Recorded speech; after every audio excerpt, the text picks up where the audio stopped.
प्रिय विद्यार्थियों, median part first के अंदर हमने मध्यका क्या होता है और व्यक्तिगत श्रेणी के अंदर मध्यका का मान किस प्रकार से ज्ञात करते हैं, इसके बारे में हमने जानकारी प्राप्त की थी। जिसके अंदर मध्यका की परिभाषा, जैसा कि हम जानते हैं कि मध्यका जो है वो किसी भी श्रेणी के इंक्रीजिंग या डिक्रीजिंग ऑर्डर में जमाने पर जो मध्य के अंदर वैल्यू जो आता है उसे हम मध्यका कहते हैं। और मध्यका का जो मूल्य है उसके एक तरफ सारे घटती वैल्यूज होती है, जबकि दूसरी ओर उसके बढ़ती हुई वैल्यू होती है। और मध्यका को हम एमई या एमडीएन से व्यक्त करते हैं। उसी प्रकार से मध्यका की कैलकुलेशन जो होती है वो बहुत ही सरल प्रकार से की जा सकती है और इसके अंदर एक्सट्रीम वैल्यू जो है वो किसी प्रकार से कोई भी इफेक्ट उसके ऊपर नहीं डालती है। अगर सीरीज का नंबर ऑड है तो मध्यका का मान जो है वो उसका मध्य मूल्य होता है, जो भी उसका इन बिटवीन वैल्यू उपस्थित होता है वही उसका मध्यका होता है। जबकि अगर श्रेणी सम है तो उसके अंदर average of two middle values, उसके जो मध्य की दो वैल्यूज है उनका एवरेज निकाल करके मध्यका का मान ज्ञात किया जाता है।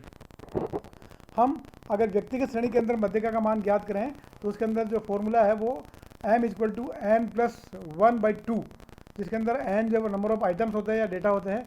और इसके अंदर हम जैसे कि इसमें एक उदाहरण के अंदर 9 पौधों की हाइट दी गई है और इसको अगर हम कैलकुलेट करें तो यहाँ पर median equal to n+1 divided by 2, जहाँ पर 9 के अंदर 1 जोड़ करके 2 का भाग देंगे तो हम फिफ्थ वैल्यू आती है। और इस श्रेणी के अंदर जो फिफ्थ वैल्यू है वो 66 है और इसीलिए मध्यका का मान इसके अंदर 66 होगा। इसी प्रकार से अगर हम देखते हैं कि जो अगर किसी श्रेणी के अंदर जो श्रेणी दे रखी है उसके अंदर जो मूल्य दे रखे हैं वो सारे सम अवस्था के अंदर हैं, तो वहाँ पर मध्यका का मान ज्ञात करने के लिए हमें ये फॉर्मूला इस्तेमाल करना पड़ता है, जहाँ पर n/2 item plus n+2+1 divided by 2, ये फॉर्मूला वहाँ पर इस्तेमाल किया जाता है। जैसे कि उदाहरण के तौर पर अगर किसी श्रेणी के अंदर जो डेटा है या वैल्यू दे रखी है वो 10 है तो मध्यका का मान 10/2 प्लस 10/2 प्लस 1, यहाँ पर 5 + 1 डिवाइडेड बाई 2, और हम कह सकते हैं कि जो 5 और 6 11/2 मीन्स यह कि जो value of fifth data and the value of six data divided by 2 will be the median. यहाँ पर उदाहरण के तौर पे भी दिखाया गया है कि अगर किसी भी पौधे के अंदर पुष्पों की संख्या को जो है रिकॉर्ड किया गया है, यहाँ पर 10 प्लांट्स जो लिए गए हैं उनकी पुष्पों की संख्या को रिकॉर्ड किया गया है। श्रेणी दी गई है वो व्यक्तिगत श्रेणी के रूप में दी गई है 15, 10, 8, 12, 13, 7, 11, 14, 9, 16। इसके अंदर अगर हम मध्यका का मान ज्ञात करें तो सबसे पहले हम इस श्रेणी को बढ़ते हुए क्रम में जमाएंगे, असेंडिंग ऑर्डर में जमाएंगे।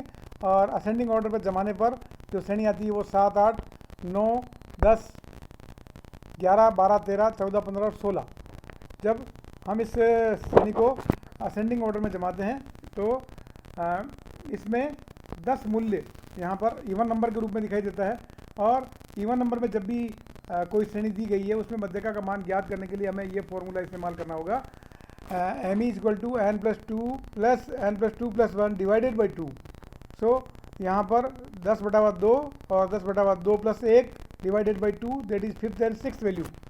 फिफ्थ वैल्यू यहाँ पर दे रखी है वो 11 दे रखी है और सिक्स वैल्यू जो है 12 दे रखी है। तो हम यहाँ देख रहे हैं 11 और 12 को जोड़ करके उसमें 2 का भाग दिया गया है और जो कि 11.5 फ्लावर आ रहे हैं। तो यहाँ पर जो मध्यका का मान है वो 11.5 माना जाएगा। Calculate the median of the following series of data given here of the 16 plants 9, 10, 10, 8, 9, 7, 8, 11, 7, 12, 14, 12 and 11। now इसमें पौधे की जो हाइट है उस पौधे की हाइट को एक बढ़ते हुए क्रम के अंदर जमाया गया है। हम देख रहे हैं यहाँ पर 7, 7, 8, 8, 9, 9, 10, 10, 11, 11, 12, 12, 13, 13, 14, 14, 15 and there is n equal to 16, it is even number. और ये सिमिलर उदाहरण है जो कि पहला हमने किया है, इसके अंदर वही फॉर्मूला हमने यहाँ पर इस्तेमाल किया है। और हम देखते हैं कि जो है इस फॉर्मूले का इस्तेमाल करने के अंदर जो 16 कुल वैल्यू है वो n का मान रखा गया है।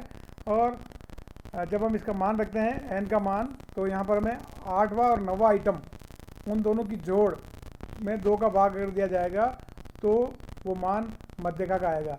तो यहाँ पर जब हम अगर 8th वैल्यू देखें तो 8th वैल्यू 10th है और 9th वैल्यू 11 है। तो 10 और 11 यहाँ पर जोड़े गए हैं और जो वैल्यू आई है वो 10.5 आई है। तो यहाँ पर जो मध्य का हाइट जिस प्रश्न के अंदर वो ये होगी कि वो 10.5 जो है इसका मध्यका का मान होगा इसके अंदर। अगर ये श्रेणी खंडित है और हम कह सकते हैं डिस्क्रीट सीरीज है, जैसा कि मैंने आपको पहले भी बताया था कि व्यक्तिगत श्रेणी के अंदर केवल वैल्यूज़ या मूल्य दिए होते हैं, उसके अंदर कोई भी फ्रीक्वेंसी नहीं दी गई है। लेकिन अगर वो श्रेणी खंडित श्रेणी है या डिस्क्रीट सीरीज है तो वहाँ पर वैल्यू फ्रीक्वेंसी के साथ में दी जाती है। Means there will be the X value and the F value will be there and such series are called as discrete series, या ऐसी श्रेणी को हम खंडित श्रेणी कहते हैं जिसके अंदर पद मूल्य भी दे रखे होते हैं और फ्रीक्वेंसी भी दे रखी होती है। The discontinuous and discrete series of data to calculate the median for the group data or the discrete series, first of all we have to calculate cumulative frequency। और ऐसी सवालों के अंदर हमें संचय आवृत्ति ज्ञात करनी पड़ती है। the value of data against n plus 1 divided by 2, the cumulative frequency will be the median for odd number of data and mean of values against n by 2 plus n by 2 plus 1 of the cumulative frequency will be median for series giving even number of data। जैसा कि हमने पहले भी बात की थी कि जो अगर श्रेणी सम है या विषम है, विषम अगर है तो उसका जो मध्यमान होगा वो उसकी संचय आवृत्ति के खाने में देखा जाएगा।